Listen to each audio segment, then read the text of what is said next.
इन गर्दिशों के बादलों पे चढ़ के वक्त का गिरेबा पकड़ के पूछना है जीत का पता, जीत का पता। इन मुट्ठियों में चांद तारे भर के आसमां की हद से गुजर के हो जा तू भीड़ से जुदा, भीड़ से जुदा। कहने को जर्रा है तू, लोहे का छर्रा है तू, टूटी शमशीरों से ही हो। कर हर मैदान फतेह, कर हर मैदान फतेह रे बंदिया, हर मैदान फतेह। वेलकम है आपका अभ्यास सीरीज पे माय डियर स्टूडेंट्स। सो कर हर मैदान फतेह, इसी मोटो से आज हम लेके आए हैं अभ्यास सीरीज का नेक्स्ट डे। ये है डे नंबर 3 और डे 3 में हम करने वाले हैं फ्रॉम क्वेश्चन नंबर 61 से लेकर क्वेश्चन नंबर 90 तक। सो स्टूडेंट्स, होपफुली आपने डे 1 एंड डे 2 बहुत अच्छे से कंप्लीट कर लिया होगा। तो मोटिवेटेड हो जाइए और करते हैं शुरुआत आज के इस वीडियो लेक्चर की, जो कि है डे 3 फॉर अभ्यास सीरीज। हाँ जी स्टूडेंट्स, जैसे कि मैंने आपको बोला, आज अभ्यास सीरीज का है डे नंबर 3। डे 3 के अंदर स्टूडेंट्स हम करने वाले हैं फिर से 30 क्वेश्चंस और हमारा चैप्टर है केमिकल रिएक्शंस एंड इक्वेशंस। कल और आपको इस चैप्टर के क्वेश्चंस मिलेंगे और उसके बाद आपको सेकंड चैप्टर के क्वेश्चंस मिलेंगे। 4 डेज असाइन किए गए हैं क्लास 10th के लिए। तो 4 डेज आपको ऐसे चैप्टर्स मिलेंगे, लाइक फर्स्ट चैप्टर, फिर सेकंड चैप्टर, फिर थर्ड चैप्टर, फिर सैंपल पेपर, इस प्रकार से चलेगा। तो आज है डे नंबर 3 और डे 3 अभ्यास सीरीज में स्टूडेंट्स फिर से मैं आपको बता दूं 30 क्वेश्चंस है फ्रॉम क्वेश्चन नंबर 61 से लेकर क्वेश्चन नंबर 90 तक। आज आप देखोगे एक चीज और, जो हमारा डे 2 था उसमें एक असर्शन एंड रीजन हमारा रह गया था। तो एक क्वेश्चन जो वो पेंडिंग था वो आज इन्हीं असर्शन एंड रीजन के साथ भी कवर कर लेंगे। ठीक है, मैंने अगर आपको बोले अभी 90 क्वेश्चंस अभी हम पहुंच गए हैं तो 90 पूरे मिलेंगे। अब एक पिछले लेक्चर का रह गया था तो वो इसमें कवर हो जाएगा। ठीक है, तो पूरे आपको 30 क्वेश्चंस की सीरीज मिलने वाली है। आज फिर से मैं आपको बता दूं भी क्वेश्चंस आपके फिर से 3 तरह से ही होने वाले हैं। पहले आपको मिलने वाले हैं एमसीक्यूज यानी कि मल्टीपल चॉइस क्वेश्चंस। आपको कुछ ऑप्शंस मिलेंगे और जो एप्रोप्रिएट होगा आपने उसको टिक करना है। उसके बाद आपको मिलेंगे assertion and reason. Assertion and reason, उनकी कुछ स्टेटमेंट्स होती हैं, आपने बताना है कौन सी स्टेटमेंट कौन सी कंडीशन करेक्ट होगी, तो वो मैं आपको सॉल्व करना सिखाऊंगी। And the last one is case study based question. कैसे? केस स्टडी बेस्ड क्वेश्चंस होंगे। ठीक है जी, जिसमें मतलब आपको एक पैराग्राफ दिया जाएगा और उसके बेसिस पे कुछ क्वेश्चंस आपसे पूछे जाएंगे। चलिए चलते हैं इतनी अच्छी मोटिवेशन के साथ सबसे पहले क्वेश्चन की तरफ, जो कि आपका है क्वेश्चन नंबर 61। ध्यान से देखेंगे क्वेश्चन को। क्वेश्चन 61 क्या है? Which of the following can be decomposed by the action of sunlight? इनमें से कौन डिकम्पोज हो सकता है अगर हम उसे सनलाइट की प्रेजेंस में रखते हैं? पहला ऑप्शन है KBr, दूसरा ऑप्शन है AgBr, तीसरा ऑप्शन है MgO और चौथा ऑप्शन है NaCl। तो मैं आपको बता दूं स्टूडेंट्स, जो AgBr है उसे डिकम्पोज किया जा सकता है in the presence of sunlight, in the presence of sunlight into Ag plus Br2 into Ag plus Br2। ये क्या हो जाता है? ये डिकम्पोज कर जाता है। आपको पता है Ag इज सॉलिड और Br2 bromine is our gas, तो इसे गैसियस फॉर्म में लिखेंगे। ठीक है, चलिए चलते हैं क्वेश्चन नंबर 2 की तरफ। तो फर्स्ट क्वेश्चन यानी कि 61st क्वेश्चन, जो 61 क्वेश्चन नंबर है, उसका आंसर क्या है?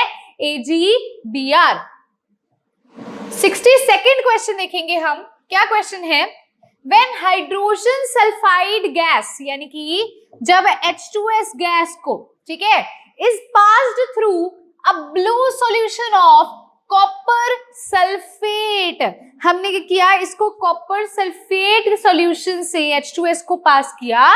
अ black precipitate of copper sulphate is obtained, एक हमें ब्लैक प्रेसिपिटेट मिलता है and sulphuric acid is formed. देखो क्या है, H2S जो है वो रिएक्ट करती है कॉपर सल्फेट के साथ, CuSO4, ठीक है जी, का होल ट्वाइस, इसके साथ रिएक्ट करती है और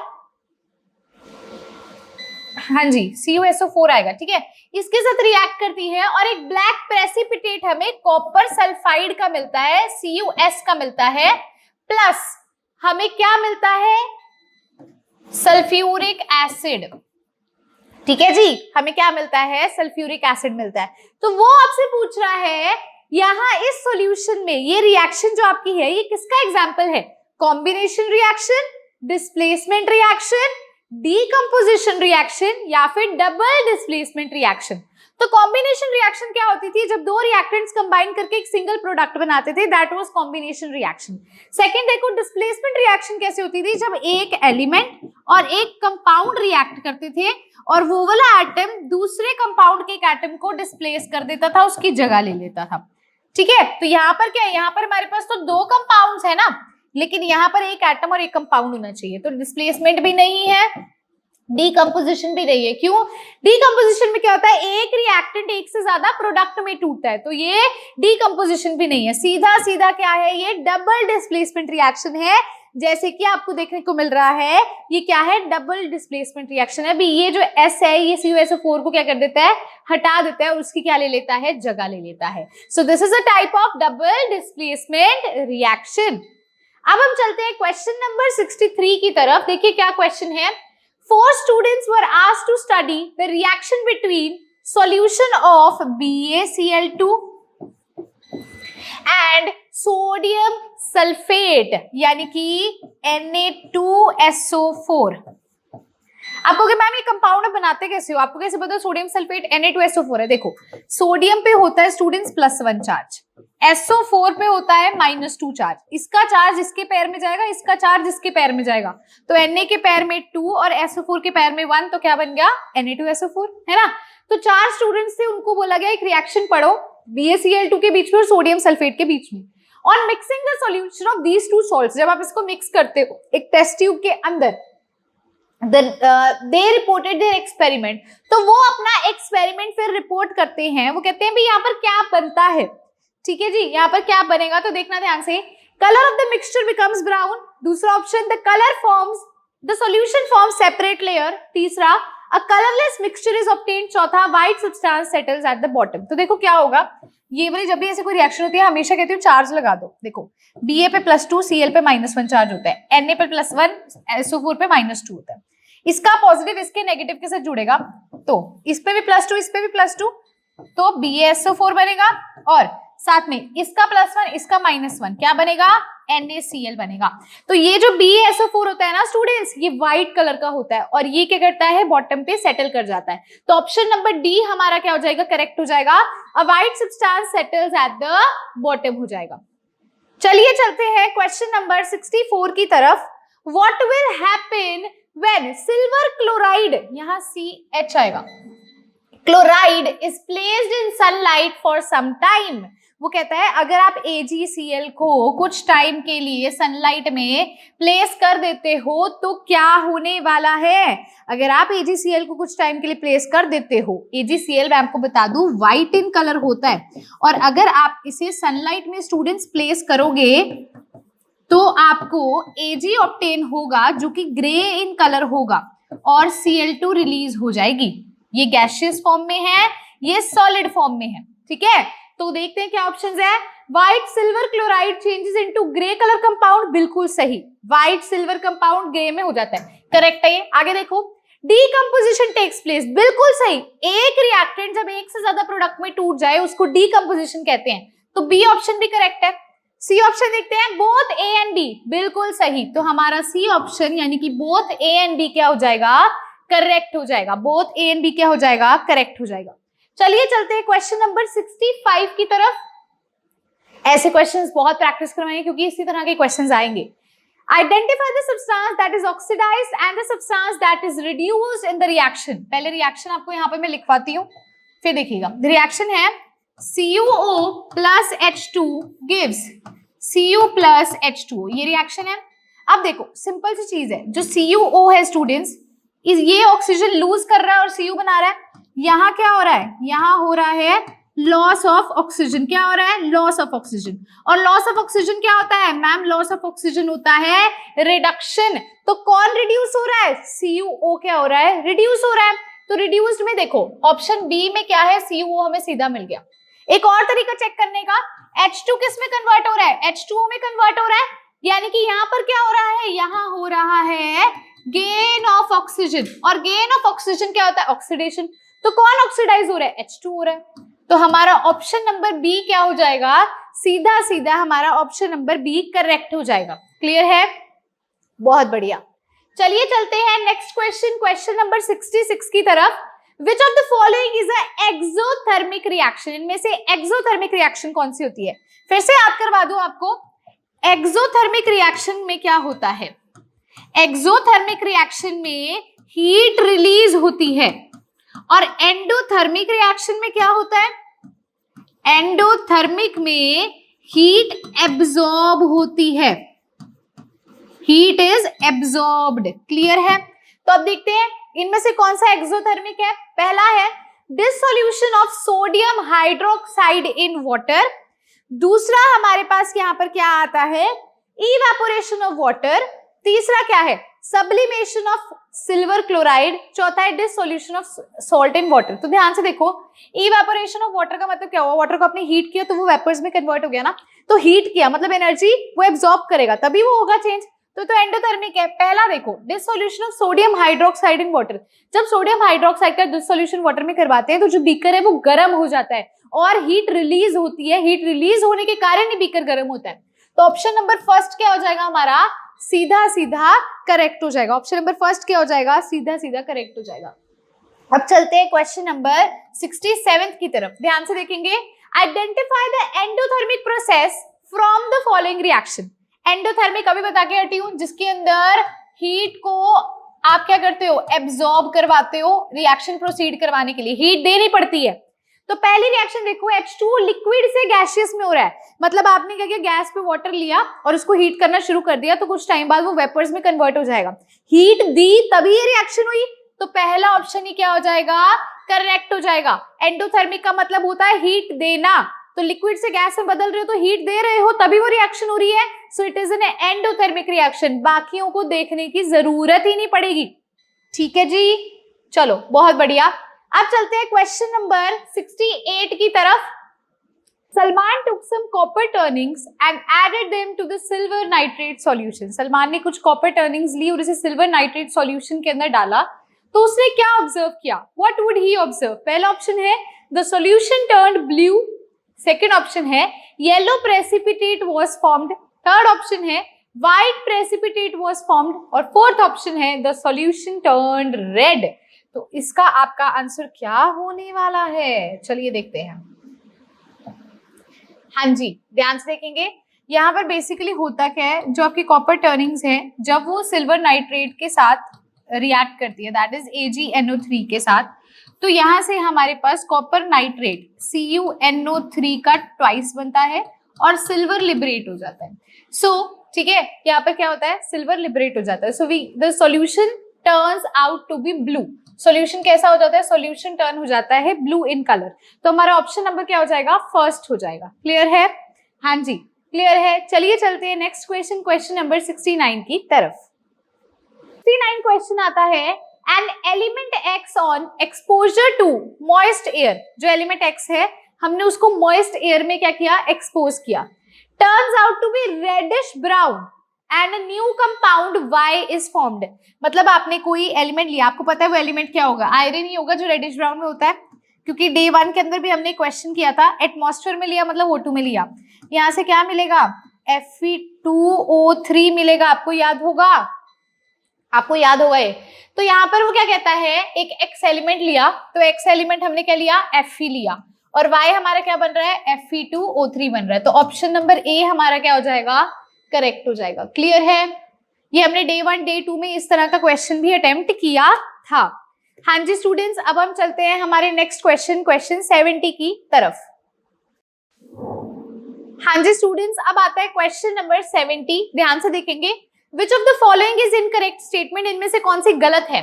पहला है magnesium is more reactive than hydrogen, दूसरा है Fe is less reactive than zinc, तीसरा है Cu is more reactive than Al, और चौथा है Ag is less reactive than Cu। तो ध्यान से देखिए इस क्वेश्चन को, ऑर्डर ऑफ रिएक्टिविटी आपसे पूछी गई है, आपने इधर ऑर्डर ऑफ रिएक्टिविटी बतानी है। देखिए ऑर्डर ऑफ रिएक्टिविटी याद कर लीजिएगा, या रिएक्टिविटी सीरीज अगर पूरी याद कर लेंगे तो वेल एंड गुड, लेकिन मैंने यहाँ लिख दिया है। पहला कहता है magnesium is more reactive than hydrogen, magnesium hydrogen से ज्यादा रिएक्टिव है, ये तो सही है। Iron is less reactive than zinc, iron is less reactive than zinc, ये भी सही है।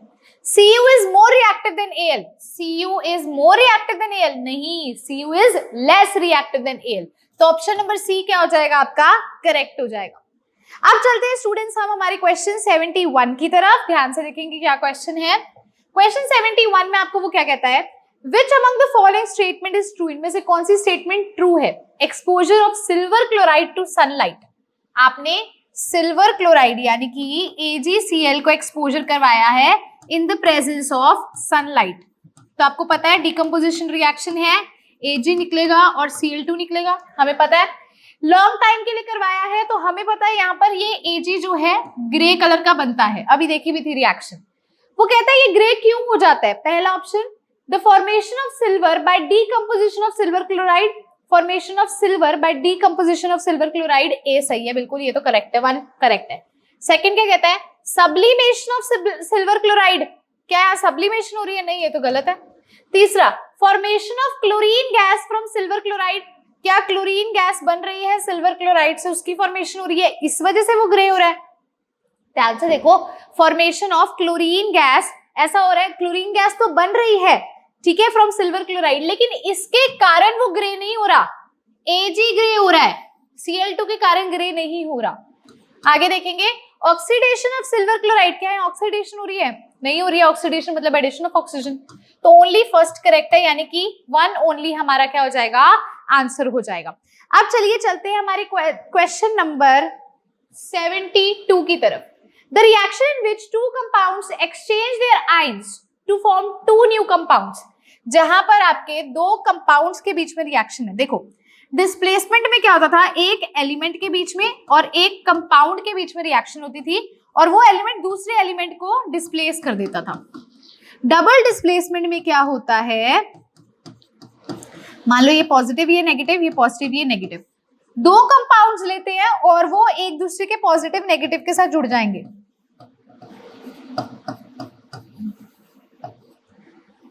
ठीक है, तो उसने बोला जब 2 कंपाउंड्स के आप करवाते हो और वहां पर एक्सचेंज ऑफ आयंस होता है तो वो क्या होती है, डबल डिस्प्लेसमेंट रिएक्शन होती है। अब हम चलते हैं क्वेश्चन नंबर 73 की तरफ, ध्यान से देखेंगे क्वेश्चन को। How can you specify the chemical reaction, आप कैसे स्पेसिफाई कर सकते हो chemical reaction between calcium oxide and water, कैसे कर सकते हो। तो देखिए ध्यान से इस क्वेश्चन को, यहाँ कहता है पहला ऑप्शन है change in the colour of product, दूसरा है change in the temperature of mixture, तीसरा है change in the state of mixture, चौथा है एवोल्यूशन ऑफ H2 गैस। तो कैल्शियम ऑक्साइड को जब आप वाटर के साथ रिएक्ट करोगे, यहां से आपको कैल्शियम हाइड्रोक्साइड ऑब्टेन होगा, ठीक है, और साथ ही साथ कुछ हीट भी रिलीज होगी। तो स्टूडेंट्स बेसिकली यहाँ पर क्या होता है, जब इन दोनों के बीच में केमिकल रिएक्शन होती है तो टेम्परेचर में चेंज होता है क्योंकि एनर्जी इवॉल्व होती है, एक्सोथर्मिक रिएक्शन होती है, जब एनर्जी निकलती है उसको एक्सोथर्मिक कहते हैं, यानी कि चेंज इन टेम्परेचर हो रहा है।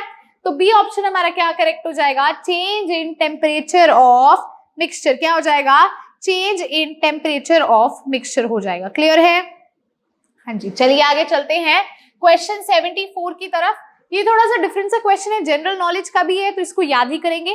फायर फ्लाइज जो कि रात को ग्लो करती हैं, वो किस कारण ग्लो करती हैं, ड्यू टू डैश ऑफ लूसिफेरिन, एक प्रोटीन है।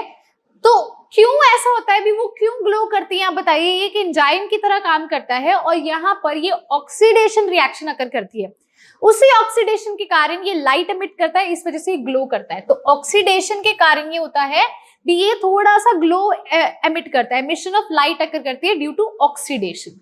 ठीक है, चलिए चलते हैं क्वेश्चन नंबर 75 की तरफ। क्या क्वेश्चन है, The following reaction is an example of which type of the reaction, किसका ये एग्जाम्पल है। तो ध्यान से देखेंगे, पहले इस रिएक्शन को नीचे नोट डाउन करते हैं।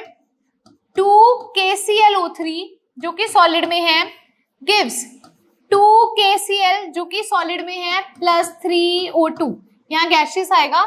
ठीक है, अब ध्यान से देखो यहाँ पे क्या हो रहा है, KClO3 था, क्या बन रहा है, KCl बन रहा है, यानी कि रिमूवल ऑफ क्या हो रही है, ऑक्सीजन, यानी कि लॉस ऑफ क्या हो रहा है, लॉस ऑफ ऑक्सीजन हो रहा है। और लॉस ऑफ ऑक्सीजन को क्या बोलते हैं, लॉस ऑफ ऑक्सीजन को रिडक्शन बोलते हैं। तो ये कैसी रिएक्शन है, ये रिडक्शन रिएक्शन है।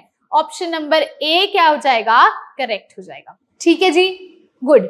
चलिए चलते हैं क्वेश्चन नंबर 76 की तरफ। Ferrous sulphate crystal loses water, ferrous sulphate crystal जो है वो वाटर लूज करता है when heated. How many molecules of water are lost, कितने मॉलिक्यूल्स वाटर के लॉस होंगे। तो जो फेरस सल्फेट सॉल्यूशन होता है वो होता है FeSO4.7H2O, और जब आप इसको हीट करोगे तो यहाँ पे क्या होता है, FeSO4 सेपरेट हो जाता है और वाटर ऑफ क्रिस्टलाइजेशन सेपरेट होते हैं, जहां पर 7 मॉलिक्यूल वाटर के लिबरेट होते हैं, तो 7 मॉलिक्यूल्स ऑफ वाटर लूज हो जाते हैं। तो आंसर क्या आ जाएगा, 7 आ जाएगा। क्या आ जाएगा, 7 आ जाएगा। क्लियर है, वेरी गुड। चलिए चलते हैं क्वेश्चन नंबर 77 की तरफ। क्या है इन द इक्वेशन, ये इक्वेशन दे रखी है, जो सब्सटेंस यहाँ पर आपको PbO3 दे रखा है, ये क्या होता है, वो कहता है क्या ये एक ऑक्सीडाइजिंग एजेंट है, क्या ये एक एसिड है, क्या ये एक रिड्यूसिंग एजेंट है, या क्या ये डिहाइड्रेटिंग एजेंट है। तो रिएक्शन लिखेंगे Pb3O4 plus 8HCl gives PbCl2 plus water, यही है। ध्यान से इस चीज को समझो। देखो क्या हो रहा है, यहाँ पे Pb3O4 PbCl2 में कन्वर्ट हो रहा है। यहाँ पर क्या हो रहा है, हमारे पास लॉस ऑफ ऑक्सीजन हो रहा है। स्टूडेंट्स देखो यहाँ क्या हो रहा है, लॉस ऑफ ऑक्सीजन हो रहा है, PbO3 से PbCl2 बन रहा है, ऑक्सीजन तो चला गया। और लॉस ऑफ ऑक्सीजन को क्या कहते हैं, रिडक्शन कहते हैं। और मैंने आपको ये चीज पहले भी बताई है, जो रिडक्शन करता है वो ऑक्सीडाइजिंग एजेंट होता है, जो ऑक्सीडेशन करता है वो रिड्यूसिंग एजेंट होता है। तो यहाँ रिडक्शन हो रही है, ऑक्सीजन लूज हो रहा है, तो ये क्या होगा, ऑक्सीडाइजिंग एजेंट होगा। तो ऑप्शन नंबर फर्स्ट हमारा क्या हो जाएगा, करेक्ट हो जाएगा, एन ऑक्सीडाइजिंग एजेंट। ठीक है, अब चलते हैं हमारे नेक्स्ट क्वेश्चन, क्वेश्चन 78 की तरफ। The number of atoms of each element is conserved in any chemical reaction. बताइए क्या ये ट्रू है या क्या ये फॉल्स है। तो यही होता है, देखो हम जब भी कोई भी रिएक्शन करते हैं हम यही बोलते हैं ना भी, नंबर ऑफ एटम्स रिएक्टेंट वाली साइड में किसके इक्वल होने चाहिए, नंबर ऑफ एटम्स प्रोडक्ट वाली साइड के। यही बोलती हूं मैं, जब भी बैलेंसिंग करते हैं, अभी एटम्स वाली साइड वाले जो एटम्स है, टोटल नंबर ऑफ एटम्स है, वो प्रोडक्ट वाली साइड के, रिएक्टेंट वाले प्रोडक्ट वाली साइड के इक्वल होनी चाहिए, तभी बैलेंसिंग होगी। तो वो कंजर्व्ड रहनी चाहिए, है ना। तो ये तो बिल्कुल करेक्ट है भी, नंबर ऑफ एलिमेंट्स या एटम्स किसी भी केमिकल रिएक्शन में कंजर्व्ड रहनी चाहिए। इक्वेशन क्या हो जाएगी, ट्रू हो जाएगी। चलिए चलते हैं क्वेश्चन नंबर 79 की तरफ। क्या क्वेश्चन है, the iron rod is covered with reddish brown layer which damages the surface of rod. Which of the following method can be used to prevent the damage?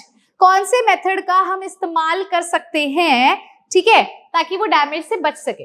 तो उसने ये बोला भी एक आयरन रॉड है, वो कवर्ड है रेडिश ब्राउन लेयर से, जो कि उस रॉड को डैमेज कर रही है। तो स्टूडेंट्स हम करवा सकते हैं गैल्वेनाइजेशन। और गैल्वेनाइजेशन कैसे करवा सकते हैं, जब हम उसके ऊपर एक थिन लेयर जिंक की चढ़ा देंगे तो उससे वो प्रोटेक्ट हो जाएगा, और गैल्वेनाइजेशन इस टेक्निक को कहते हैं। तो ऑप्शन नंबर बी हमारा क्या हो जाएगा, करेक्ट हो जाएगा।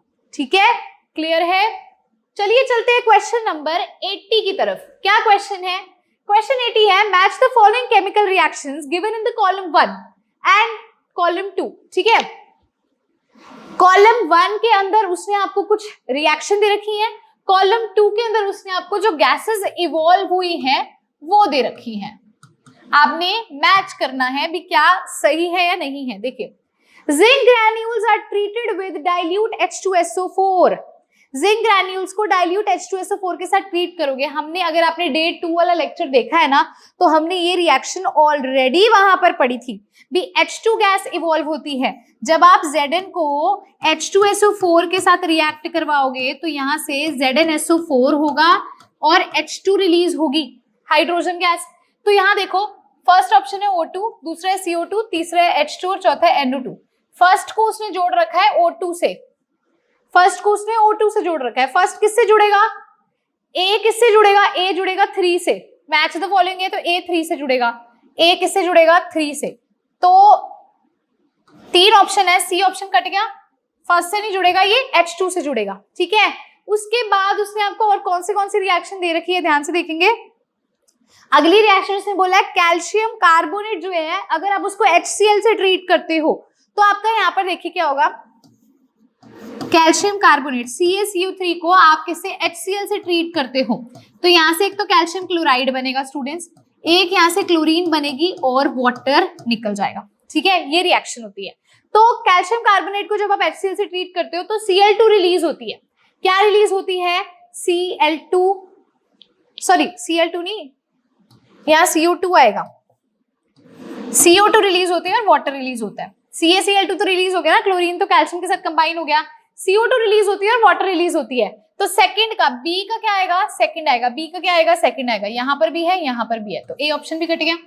अब नेक्स्ट देखो, lead nitrate is heated strongly in a hard glass test tube, lead nitrate को अगर आप हीट करते हो तो क्या बनता है, तो देखो PbNO3 के ट्वाइस को अगर आप हीट करोगे, एक तो Pb ऑक्साइड यानी कि लेड ऑक्साइड बनेगा, एक NO2 आपका बन जाएगा साथ में, ठीक है जी। क्या क्या बनेगा देखिए ध्यान से, एक तो लेड ऑक्साइड बनेगा, एक NO2 बन जाएगा और एक आपका यहाँ से O2 बनेगा, तो यहां से हमारे पास NO2 बन रहा है ना, तो ऑप्शन नंबर थर्ड का क्या हो जाएगा, फोर्थ हो जाएगा, ऑप्शन नंबर सी का क्या हो जाएगा, फोर्थ हो जाएगा, दोनों में यही है। अब आता है ऑप्शन नंबर डी, अब क्या आता है हमारे पास ऑप्शन नंबर डी, तो देखो साफ सी चीज है, सेकंड वाले केस में डी का वो 3 बोल रहा है, डी का क्या 3 हो सकता है, 3 तो इसका होता है ना, और ना ही इसमें हाइड्रोजन है तो ये तो होगा नहीं, तो ऑप्शन नंबर हमारा डी करेक्ट हो जाएगा, ऑप्शन नंबर डी क्या हो जाएगा, करेक्ट हो जाएगा। अब आप में से कई स्टूडेंट्स बोलेंगे मैम O2 भी तो दे रखा था, आपने थर्ड को O2 से क्यों नहीं जोड़ा, क्योंकि आप लास्ट रिएक्शन चेक कर लो, लास्ट रिएक्शन में क्या हो रहा है, देखो डिकम्पोजिशन ऑफ KClO3, KClO3 को अगर आप डिकम्पोज करते हो स्टूडेंट्स तो ये डिकम्पोज हो जाता है KCl में और O2 में, क्या यहाँ NO2 है, नहीं है, PbNO3 में नाइट्राइट है इसीलिए NO2 वहां पर रिलीज हुआ, तो यहाँ पर ये O2 से जुड़ जाएगा, ठीक है, तो ऑप्शन नंबर डी हमारा क्या हो जाएगा, करेक्ट हो जाएगा। अब चलते हैं क्वेश्चन नंबर 81 की तरफ, ध्यान से देखेंगे। An element X reacts with O2 to give a compound with a high temperature. एक एलिमेंट X है वो कंबाइन करता है, ठीक है, O2 के साथ और एक हाई मेल्टिंग पॉइंट वाला कंपाउंड मिलता है। This compound is also soluble in water, ये वाटर में भी सॉल्युबल होता है, ठीक है, तो आप बताइए भी कौन सा होगा, तो ध्यान से बताती हूँ आपको, इसका आंसर होगा कैल्शियम, क्योंकि उसका मेल्टिंग पॉइंट भी ज्यादा होता है। देखो क्या होता है, कैल्शियम अगर O2 के साथ रिएक्ट करवाता है तो कैल्शियम ऑक्साइड बनाता है, ठीक है, और कैल्शियम ऑक्साइड को अगर आप वाटर के साथ हीट करते हो तो कैल्शियम हाइड्रोक्साइड बनता है, अभी रिएक्शन ये वाली देखी थी, तो यहीं पे वो कहता है भी एक एलिमेंट X है वो O2 के साथ रिएक्ट करके कंपाउंड देता है जिसका मेल्टिंग पॉइंट ज्यादा है, वो कंपाउंड वाटर में सॉल्युबल होता है, तो आंसर क्या आ जाएगा, कैल्शियम आ जाएगा, क्या आ जाएगा, कैल्शियम आ जाएगा। क्लियर है, चलिए चलते हैं हमारे नेक्स्ट क्वेश्चन 82 क्वेश्चन की तरफ। Identify X, Y and Z in the following reactions, आपने X, Y और Z बताना है, तो ध्यान से इसको देखिएगा, बड़े सिंपल सा ही है।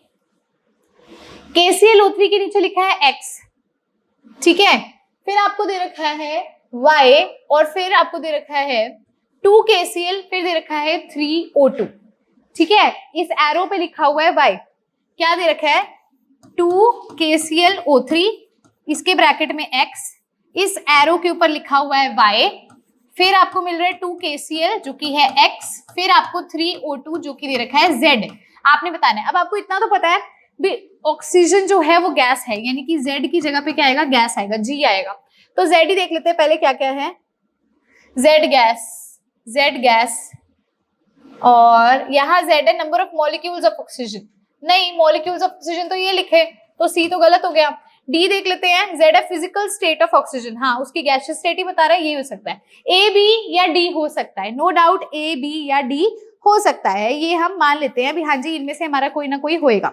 अब इसके आगे देखते हैं, इसके आगे ध्यान से देखिए, और क्या है X और Y है, Y क्या है रिएक्शन कंडीशन, Y वो कहता है रिएक्शन कंडीशन हो सकती है, हाँ ठीक है हो सकती है, उसके ऊपर हम कंडीशन लिख देंगे टेम्परेचर प्रेशर, ठीक है। Y वो कहता है लिक्विड, लिक्विड थोड़ी यहाँ पर आएगा, ये तो यहाँ पर कंडीशन आप बता सकते हो ना, कंडीशन बता सकते हो, कभी भी आर पे लिक्विड थोड़ी आएगा, तो ऑप्शन नंबर बी भी नहीं होगा। डी देखो, डी है रिएक्शन कंडीशन, हाँ ये भी हो सकता है। अब बचता है एक्स, ये रहा एक एक्स और ये रहा एक एक्स। यहाँ पे वो कहता है ये गैसियस है, क्या ये गैसियस है, क्या ये गैसियस है, नहीं ये गैसियस नहीं है। फिर यहाँ पे वो क्या कहता है, physical state of KCl O3 and KCl, हाँ इनकी फिजिकल स्टेट यहाँ पर आएगी, यहाँ पर क्या आएगी, इनकी फिजिकल स्टेट आएगी। तो ऑप्शन नंबर डी क्या हो जाएगा आपका, बिल्कुल करेक्ट हो जाएगा। क्या हो जाएगा, बिल्कुल करेक्ट हो जाएगा। क्लियर है, बहुत बढ़िया। तो स्टूडेंट्स यहीं पर हमारे MCQs तो फिनिश हो गए। अब हम चलते हैं एजर्शन रीजन पर। क्वेश्चन 83 चलते हैं, एजर्शन रीजन। उससे पहले आपको कंडीशंस बता देती हूँ एजर्शन रीजन की क्या होती हैं। ए ऑप्शन कब होगा, बी कब होगा, सी कब होगा और डी कब होगा। ए कब होगा, एजर्शन मिलता है, रीजन मिलता है। अगर आपका एजर्शन सही है, रीजन भी सही है और रीजन उसको एक्सप्लेन कर रहा है, एजर्शन दिया हुआ है, रीजन दिया हुआ है, दोनों सही और रीजन उसको एक्सप्लेन कर रहा है, तो ए ऑप्शन होगा। अगर आपका एजर्शन सही है, रीजन सही है, लेकिन वो उसको एक्सप्लेन नहीं कर रहा, दोनों स्टेटमेंट सही है पर वो उसको एक्सप्लेन नहीं कर रहा, तो वो बी होगा। अगर आपका एजर्शन सही है लेकिन आपका रीजन गलत है, तो वो ऑप्शन सी होगा। और अगर आपका एजर्शन गलत है और रीजन सही है, तो वो आपका डी होगा। चलिए देखते हैं, पहला है 83 क्वेश्चन, एजर्शन है a reducing agent is a substance which can accept electron. वो कहते हैं कि रिड्यूसिंग एजेंट एक ऐसा सब्सटेंस होता है जो इलेक्ट्रॉन को एक्सेप्ट करता है। रिड्यूसिंग एजेंट क्या होता है, रिड्यूसिंग एजेंट वो होता है जो क्या करता है, ऑक्सीडेशन करता है। ऑक्सीडाइजिंग एजेंट कौन होता है, जो क्या करता है, रिडक्शन करता है। आपको इतनी चीज तो पता है, हाँ जी, आपको ये चीज से तो आप वाकिफ हो गए है ना। तो आप एक खुद सोच के बताओ, ऑक्सीडेशन के अंदर क्या वो इलेक्ट्रॉन को एक्सेप्ट करता है, क्या रिड्यूसिंग एजेंट की ये डेफिनेशन होती है। ऑक्सीडेशन क्या होता है, इंक्रीज इन ऑक्सीडेशन नंबर, या फिर वो क्या करेगा, एडिशन ऑफ ऑक्सीजन होगा। तो ये तो गलत है, बिल्कुल ही एजर्शन बिल्कुल गलत है। रीजन देखो, a substance which helps in oxidation is known as oxidising agent. क्या ऐसी सब्सटेंस जो ऑक्सीडेशन करवाने में हेल्प करता है वो ऑक्सीडाइजिंग एजेंट होता है। A substance which helps in oxidation, जो सब्सटेंस ऑक्सीडेशन में मदद करता है, ठीक है, is known as oxidising agent. इसका मतलब क्या है, ऑक्सीडाइजिंग एजेंट कौन होता है, जो रिडक्शन करता है, ठीक है। तो रिडक्शन की हेल्प कौन करेगा, ऑक्सीडेशन ही रिडक्शन की हेल्प करेगा, ठीक है, ऑक्सीडेशन ही रिडक्शन की हेल्प करेगा। ऐसा सब्सटेंस इसके साथ रख दें जो ऑक्सीडेशन करेगा, जिसके कारण ही ये रिड्यूस होगा, इसी के कारण तो ये रिड्यूस होगा। तो ये स्टेटमेंट तो बिल्कुल करेक्ट है, ये रीजन करेक्ट है लेकिन एजर्शन गलत है। तो जब आपका एजर्शन गलत होता है, रीजन सही होता है, तो आपका वो क्या हो जाता है, वो आपका डी हो जाता है। क्या हो जाता है, डी हो जाता है। चलिए चलते हैं नेक्स्ट एजर्शन रीजन की तरफ। क्या नेक्स्ट एजर्शन रीजन है, question 84, ZnS plus CuSO4 gives ZnSO4 plus Cu। यहाँ पर वो कहता है Zn एक रिडक्टेंट है और इटसेल्फ ऑक्सीडाइज हो रहा है। तो देखो जिंक जो है वो ZnSO4 में कन्वर्ट हो रहा है, जिंक किस में कन्वर्ट हो रहा है, ZnSO4 में कन्वर्ट हो रहा है। ये तो बिल्कुल सही है। देखो यहाँ पर जिंक की क्या है, 0 स्टेट और यहाँ पे +2 स्टेट है, तो ऑक्सीडेशन नंबर बढ़ रहा है, ऑक्सीडेशन हो रही है, इसकी क्या हो रही है, ऑक्सीडेशन हो रही है। तो ये किसका काम करता है, जिसकी ऑक्सीडेशन होती है वो रिड्यूसिंग एजेंट होता है, तो ये रिडक्टेंट है और ऑक्सीडाइज हो रहा है, तो ये स्टेटमेंट तो करेक्ट है। रीजन देखो, in a redox reaction oxidant अगर ये रिडक्टेंट है तो ये ऑक्सीडेंट है, is reduced by accepting electrons and reductant is oxidised by reducing losing electrons. हाँ जी, ये बिल्कुल सही है। जो ऑक्सीडेंट होता है वो क्या करता है, एक्सेप्ट करता है इलेक्ट्रॉन्स को, और जो रिडक्टेंट होता है वो कैसे ऑक्सीडाइज होता है, बाय लूजिंग इलेक्ट्रॉन्स, है ना। यहाँ पर आपको एक स्टेटमेंट याद होगी, देखिए यहाँ पर reducing agent which can accept electron, तो ये ऑटोमेटिकली गलत होगी, ये स्टेटमेंट भी यहाँ पर वेरीफाई होगी। तो ये हमारा क्या है, ये रीजन बिल्कुल करेक्ट है। हमारा यहाँ पे एजर्शन भी करेक्ट है और रीजन भी करेक्ट है, और ये इसको एक्सप्लेन भी कर रहा है। ये रिडक्टेंट क्यों हुआ, क्योंकि ये क्या कर रहा है, इलेक्ट्रॉन्स को क्या कर रहा है, देखिए ये इलेक्ट्रॉन्स को लूज कर रहा है और ऑक्सीडाइज हो रहा है ना, इस वजह से। तो ये एजर्शन भी सही है, रीजन भी सही है, और ये इसको एक्सप्लेन भी कर रहा है। अब चलते हैं, सॉरी, तो ऑप्शन नंबर ए हमारा क्या हो जाएगा, इसका करेक्ट हो जाएगा। चलते हैं हमारे लास्ट एजर्शन रीजन पे। आयरन पार्टिकल्स गेट रस्टेड इन मॉइस्चर। क्या आयरन पार्टिकल्स रस्ट हो जाते हैं मॉइस्चर में, बिल्कुल करेक्ट है, ये बिल्कुल करेक्ट स्टेटमेंट है। ये तो आप बिना मतलब अगर आपने चैप्टर नहीं भी पढ़ा तो भी बता सकते हो, डेली लाइफ का एग्जाम्पल है। रीजन क्या कहता है, moisture and oxygen are required for rusting to form hydrated ferric oxide. यहाँ पे वो कहता है भी मॉइस्चर और एयर की हमें जरूरत पड़ती है, तभी तो एटमॉस्फेयर में रखते हैं, वो मॉइस्चर और ऑक्सीजन की उसमें ही तो आता है, कॉन्टैक्ट में तो आता है, तभी तो रेडिश ब्राउन रस्ट बन जाता है उसके ऊपर। तो ये बिल्कुल करेक्ट है, ये बनता है Fe2O3.XH2O, हाइड्रेटेड फेरिक ऑक्साइड तभी बनता है जब ये उसके कॉन्टैक्ट में आता है। तो एजर्शन भी सही है, रीजन भी सही है, और ये इसको एक्सप्लेन भी कर रहा है, क्योंकि वो मॉइस्चर के कॉन्टैक्ट में आएगा तभी उसको रस्टिंग होगी। ठीक है, तो ऑप्शन नंबर ए क्या हो जाएगा, इसका करेक्ट हो जाएगा। अब स्टूडेंट्स, प्रीवियस लेक्चर के अंदर हमारा एक एजर्शन रीजन रह गया था, वो क्वेश्चन नंबर 55 था जो रह गया था, तो मैं वो ले आई हूं यहाँ पे, आप इसको कर लीजिए। एजर्शन है chips and other snacks become rancid due to oxidation. जो चिप्स और दूसरे सब्सटेंसेस होते हैं वो रेंसिडिटी उनमें हो जाती है ऑक्सीडेशन के कारण, तो ये बिल्कुल करेक्ट है, हो जाती है। रीजन क्या है, to prevent the foods like chips and other snacks they are packed in carbon dioxide gas. मैंने आपको ये जब क्लास पढ़ाई थी तब भी आपको बताया था भी हम जो पैकेट्स होते हैं उसके अंदर इनर्ट गैसेस डालते हैं ताकि रिएक्शन ना हो सके, और कार्बन डाइऑक्साइड क्या है, रिएक्टिव गैस है। तो रीजन बिल्कुल गलत है, यहाँ पर अगर हीलियम होता तो ये बिल्कुल सही होना था। तो एजर्शन सही है लेकिन रीजन क्या है, गलत है। तो ऑप्शन नंबर सी हमारा क्या हो जाएगा, करेक्ट हो जाएगा, जब एजर्शन सही होता है और रीजन गलत होता है। तो क्वेश्चन माय डियर स्टूडेंट्स, अभी तक हमने एजर्शन एंड रीजन कर लिए थे, एमसीक्यूज कर लिए थे, अब हम करने लगे हैं case study based question. Case study based question का मतलब क्या है, आपको ये पैराग्राफ दे रखा है और इससे रिलेटेड कुछ क्वेश्चंस आपसे पूछे जाएंगे। तो पहले मैं आपको ये एक्सप्लेन करती हूँ भी ये पैराग्राफ हमें क्या समझाना चाह रहा है, हमें क्या बताने लगा है। तो ध्यान से देखेंगे, oxidation has damaging effect on metals as well as on food. जो ऑक्सीडेशन होता है उसके डैमेजिंग इफेक्ट होता है, मेटल्स पे भी होता है, फूड पे भी होता है। The damaging effect of oxidation is studied as corrosion. जो कोरोजन, जो डैमेजिंग इफेक्ट होता है, ठीक है, मेटल्स पे, उसको हम कोरोजन की तरह देखते हैं। And that on the food is rancidity, और जो फूड पर होता है उसको रेंसिडिटी कहते हैं। Corrosion causes damage to our bodies, bridges, iron railing, ships and all objects जो कि मेटल्स के बने हुए हैं, स्पेशली जो आयरन के बने हुए हैं, जब वो आयरन एटमॉस्फेयर के कांटेक्ट में आता है तो बहुत ज्यादा डैमेज कॉज करते हैं और बहुत मनी भी चाहिए होता है उस डैमेज को प्रिवेंट करने के लिए।